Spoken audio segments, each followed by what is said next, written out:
নমস্কার প্রিয় দর্শকবৃন্দ, আমি আতাউর রহমান সর্বপ্রথম আপনাদের স্বাগত জানাই আমার এই ইউটিউব চ্যানেল আতাউরস ট্রাভেল লাইভ ব্লগে। আজ 7 সেপ্টেম্বর 2025 শনিবার আমরা বাটানগর থেকে মেটিয়াবুরুজের সিপ্তানাবাদ ইমামবাড়া দেখার উদ্দেশ্যে রওনা দিয়েছি। এই সিপ্তানাবাদ ইমামবাড়ায় সমাধিস্থ আছেন আউধ রাজ্যের শেষ দুই নবাব, নবাব ওয়াজেদ আলী শাহ এবং তার পুত্র নবাব বিরজিস কাদার। নবাব ওয়াজেদ আলী শাহর জন্ম 1822 সালে এবং মৃত্যু 1887 সালে। তিনি আউধ রাজ্যের শেষ নবাব ছিলেন। 1847 থেকে 1856 তার শাসনকাল, অর্থাৎ মাত্র 9 বছরের জন্য। তিনি ছিলেন শিল্প, সঙ্গীত, নৃত্য ও কবিতার মহান পৃষ্ঠপোষক। 1856 সালে ব্রিটিশ ইস্ট ইন্ডিয়া কোম্পানি তাকে সিংহাসনচ্যুত করে আউধ রাজ্য দখল করে নেয় এবং এই মেটিয়াবুরুজে তাকে নির্বাসিত করে দেয়। সেই সময় তাকে মাসিক 1 লক্ষ টাকা পেনশন দেওয়া হতো। ওয়াজেদ আলী শাহ এই মেটিয়াবুরুজে ছোট লখনৌ নামে পরিচিত একটি দরবার স্থাপন করেন। এখানে তিনি লখনৌ ঘরানাটাকে পুরো তুলে নিয়ে আসেন এবং এই শহরকে তিনি আলু ছাড়া বিরিয়ানি অর্থাৎ আউধ বিরিয়ানি ও শারদের মতো সাংস্কৃতিক ঐতিহ্য দিয়ে সমৃদ্ধ করেন। জীবনের শেষ 30 বছর তিনি এখানে অতিবাহিত করেন, কিন্তু তার মন সবসময় লখনৌয়ের জন্য পড়ে থাকত। এই শহরে সর্বপ্রথম তিনি চিড়িয়াখানা স্থাপন করেন এবং ঘুড়ি ওড়ানোর প্রচলনও সৃষ্টি করেন। 1856 সালে 7ই মে তিনি প্রথম বজরা নিয়ে এখানের এই বিচলি ঘাটে অবতরণ করেন। এই হচ্ছে সেই সিপ্তানাবাদ ইমামবাড়া। এই ইমামবাড়ার ভেতরে আমরা এখন প্রবেশ করছি।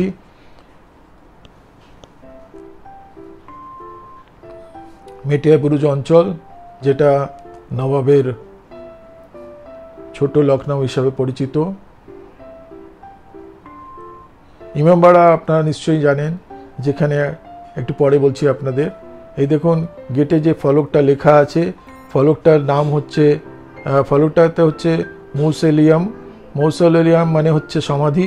এই সমাধিতে দুইজনের মানে বাবা এবং ছেলে, যেটা আগেই বলেছি, নবাব ওয়াজেদ আলী শাহ এবং তার ছেলে বিরজিস কাদার এবং তার অন্যান্য পরিবারবর্গের সমাধি আছে। এই দেখুন ইমামবাড়ার 4টার দিকে আপনাদের ঘুরিয়ে দেখাচ্ছি। ইমামবাড়া হচ্ছে অ্যাকচুয়ালি এখানে ধর্মীয় শিয়াদের ধর্মীয় অনুষ্ঠান এখানে হয় এবং অন্যান্য যখন কারো মৃত্যুবার্ষিকী বা অন্যান্য যে অ্যাকচুয়ালি দুঃখের যে কাহিনী সেগুলো এখানে বর্ণনা করা হয়, বা এখানে অনেকের সমাধি মানে মৃত্যুর পর তাদের কবর এই ইমামবাড়ায় দেওয়া হয়। তো চারদিকটা আমরা দেখছি, খুবই সুন্দর।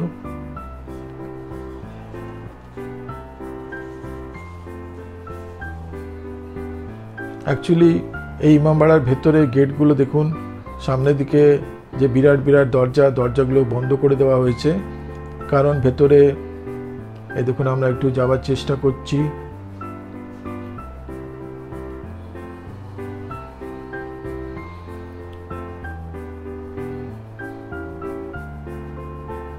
আমরা দেখি এখান থেকে, এই দেখুন একটা তাজিয়া, এই তাজিয়ার থেকে গেটটাকে আটকে দেওয়া হয়েছে যাতে কেউ ভেতরে প্রবেশ করতে না পারে। এটা যে প্রিন্সেস আঞ্জুমান কাদের, ইনি ছিলেন নবাব ওয়াজেদ আলী শাহর নাতি। চারদিকটা আমরা ঘুরে দেখছি।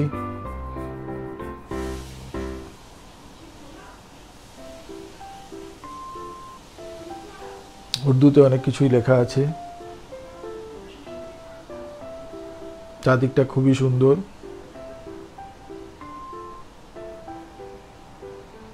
এই দেখুন দূর থেকে দেখানো যাচ্ছে, ডান দিকে যেটা দেখছেন দূরে একটা সূর্যের মতো, সেটা হচ্ছে ওখানকার নবাবদের ওখানকার যে সিম্বল, সেটা ওখানে দেখা যাচ্ছে। আর মাঝখানে যেটা আছে সেটা হচ্ছে ওয়াজেদ আলী শাহর কবর, তার উপরেই কিন্তু একটা তাজিয়া রাখা আছে।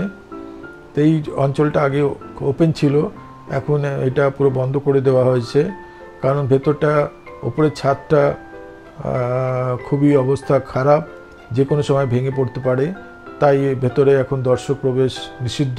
এই দেখুন ছাদটার কি অবস্থা। এদিকে সব ছোটোখাটো তাজিয়া আছে। তাজিয়া আপনারা নিশ্চয়ই জানেন, মহরমে যখন মিছিল বেরোয় তখন শিয়া সম্প্রদায় এই তাজিয়া নিয়ে তারা জুলুস বার করেন।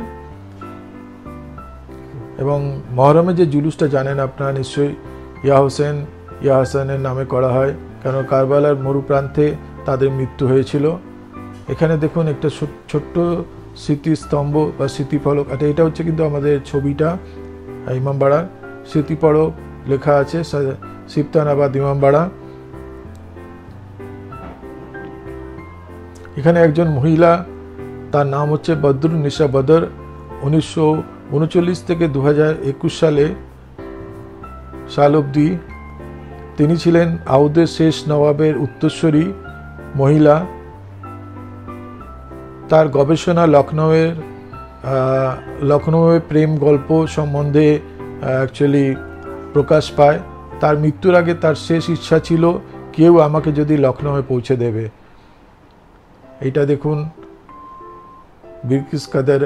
বিরজিস কাদেরের নাম এখানে খোদাই, এবং এখানে আমাদের নবাবের তার যে সাহিত্য প্রেম এবং তার লখনৌ এবং বাংলার যে পটভূমি তার যে প্রচণ্ড ভালো লেগেছে সেই সম্বন্ধে বর্ণনা করে লেখা আছে। লখনৌ বাংলা সম্পর্ক এবং আউদের মহিমা তুলনা করে ধরা হয়েছে বা তুলে ধরা হয়েছে এখানটা। আমি উর্দু পারি না, কিন্তু উর্দুটা আমি ট্রান্সলেট করার চেষ্টা করেছি, তাতে এইটুকু বুঝতে পেরেছি। দেখুন ভেতরটা কি অবস্থা, অপরিষ্কার, কারণ ভেতরে হয়তো অনেকদিন পরিষ্কারও করা হয়নি।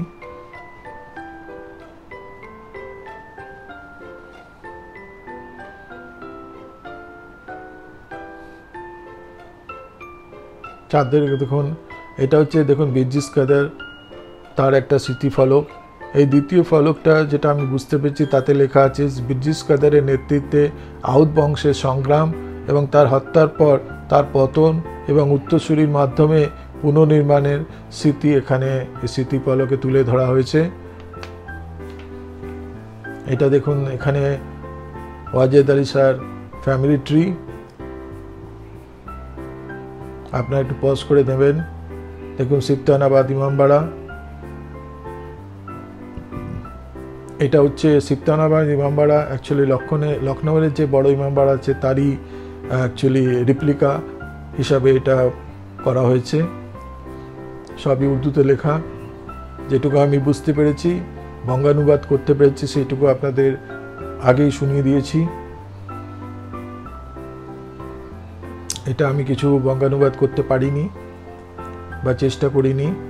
এইটা দেখুন ইমামবাড়াটাকে যদি আপনি ওপর থেকে দেখেন ঠিক এইভাবে দেখতে লাগে।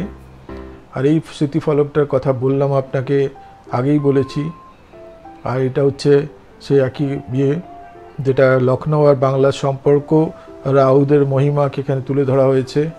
দেখুন ভেতরটা আমরা একটু দূর থেকে বারবার, এই দেখুন দূরে যেটাকে বললাম সেই ওখানকার, যাই হোক এটা হচ্ছে তাজিয়া। এই তাজিয়ায় মহরমের দিন কিন্তু বার করা হয়। আমাদের পুরো ফ্যামিলি,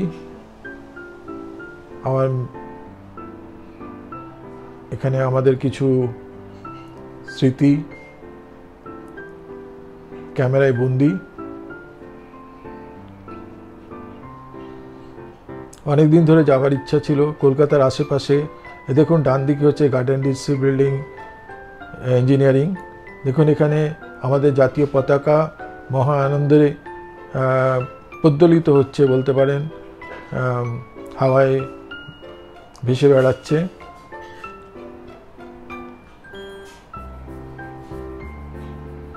এবার আমরা চলেছি আর একটা ঐতিহাসিক স্থান প্রদর্শন করে দেখতে। দেখুন এখান থেকে হেঁটে যেতে হয়।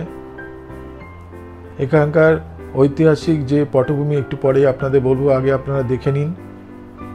এটা গার্ডেন ডিস সি বিল্ডিং ইয়ার্ডের পাশ থেকেই আপনাকে যেতে হবে। হ্যাঁ, এটা হচ্ছে সেই বিখ্যাত বিচলি ঘাট। সেই বিচলি ঘাটের মহত্ব আপনাকে একটু বলবো। এই বিচলি ঘাটেই প্রথম ওয়াজেদ আলী শাহ তার প্রচুর বজরা নিয়ে 1856 সালের 7ই মে এখানে প্রথম তিনি এসেছিলেন, এবং এখান থেকে তিনি এই মেটিয়াবুরুজ অঞ্চলে তার বসতি স্থাপন করেন। তার বহুদিনের স্বপ্ন, তার যে স্বপ্নের লখনৌ তিনি ছেড়ে এসেছিলেন, তার সেই লখনৌকে তিনি ছোট্টভাবে প্রতিষ্ঠিত করার চেষ্টা করেছিলেন এবং তাতে তিনি অনেকটা সফলও হয়েছিলেন।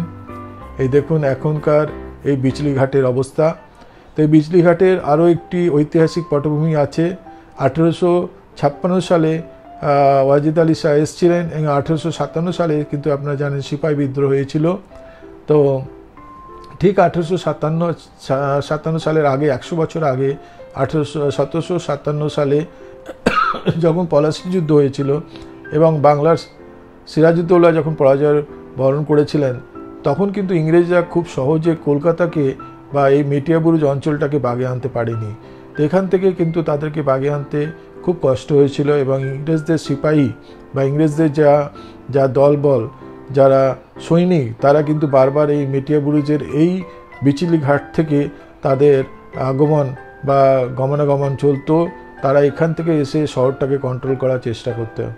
তো দেখুন মেটিয়াবুরুজের এই যে অঞ্চল বা বিচলি ঘাট, এই যে স্টিমারটা আসছে সেটা কিন্তু ওপার থেকে আসছে। ওপারটাকে বলা হয় শামশেরগঞ্জ, যেখানটায় অধুনা এখনকার যেখানে ওটা আমাদের শিবপুর বোটানিক্যাল গার্ডেন, ওপারটায় অবস্থিত। তো যাক, এই হচ্ছে আমাদের মোটামুটি এই অঞ্চলের মেটিয়াবুরুজের যে ছোট লখনৌয়ের পরিচিতি আপনাদের সাথে তুলে ধরলাম। তো এই অঞ্চলের যে আরেকটু কথা একটু এই প্রসঙ্গে বলে রাখি যে 1856 সালে যখন এখানে ওয়াজিদ আলী শাহকে নির্বাসিত করা হয়, 1857 সালে কিন্তু ইংরেজ সিপাহীরা ওনার ছেলেকে অর্থাৎ বিরজিস কাদেরকে আউদের রাজা হিসাবে তার সিংহাসনে অধিষ্ঠিত করেছিলেন। কিন্তু সেখানে তার রাজত্ব ছিল মাত্র 1 বছরের। তো তারপরও তাকেও ইংরেজরা গদিচ্যুত করে এবং সেই সময় 1857 সালে আরেকটি কথাও জানেন, বাংলার শেষ মুঘল সম্রাট দ্বিতীয় বাহাদুর শাহ জাফরকে সিপাহী বিদ্রোহের নেতা হিসাবে প্রতিষ্ঠিত করা হয় এবং ইংরেজরা তাকে 1857 সালে রেঙ্গুনে নির্বাসিত করে দেন। এদিকে 1857 সালে বাহাদুর শাহ জাফরকে রেঙ্গুনে এবং 1856 সালে তা ওয়াজিদ আলী শাহকে কলকাতা নির্বাসিত করা হয় এবং সেই সময় 1857 সালে কিন্তু ওয়াজিদ আলী শাহর ছেলেকে এই সিপাহীরা আউদের নবাব হিসাবে প্রতিষ্ঠিত করেন, কিন্তু তার মেয়াদ ছিল মাত্র 1 বছর, 1857 থেকে 1858। তারপর ইংরেজরাও তাকেও সিংহাসনচ্যুত করে দেয়। তো যাই হোক, সে তো গেল ইতিহাসের কথা। এই দেখুন বর্তমান বিচলি ঘাটের কি অবস্থা। ছেলেরা মহা আনন্দে দেখুন স্টিমারের ওপর থেকে ঝাঁপ মারছে। এদের প্রাণে এইটুকু ভয় নেই, যে কোনো সময় কিন্তু একটা দুর্ঘটনার সম্মুখীন হতে পারে। এই স্টিমারটা কিন্তু চললো ফেরিঘাট থেকে ওই পারে শামশেরগঞ্জে।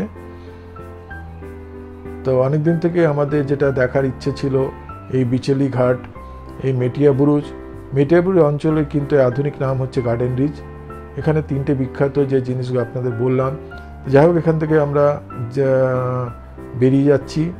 ফেরার পথের অভিজ্ঞতা আপনাদের সামনে যা ছিল সবই তুলে ধরলাম। তো এখানে মেটিয়াবুরুজ এটা এখন Garden Reach Ship Building Engineering Corporation এখানেই অবস্থিত।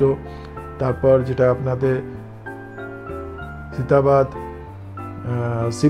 সিপ্তেনাবাদ, ইমামবাড়া দেখালাম, সেটা অবস্থিত।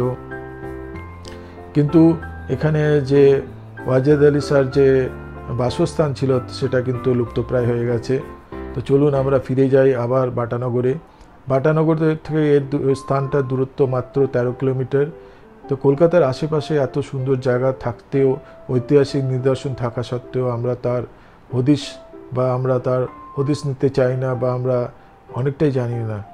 সুতরাং সেই স্মৃতি নিয়ে আমরা ফিরে যাই। চলুন আপনাদের সঙ্গে আবার দেখা হবে আমার অন্য কোনো ইউটিউব চ্যানেলে। সেইটুকু সময়ের জন্য আবার বিরতি রইল। ভালো থাকবেন, সুস্থ থাকবেন। আমার এই ইউটিউবটা দেখার জন্য আপনাদের আন্তরিক ধন্যবাদ জানাই। নমস্কার।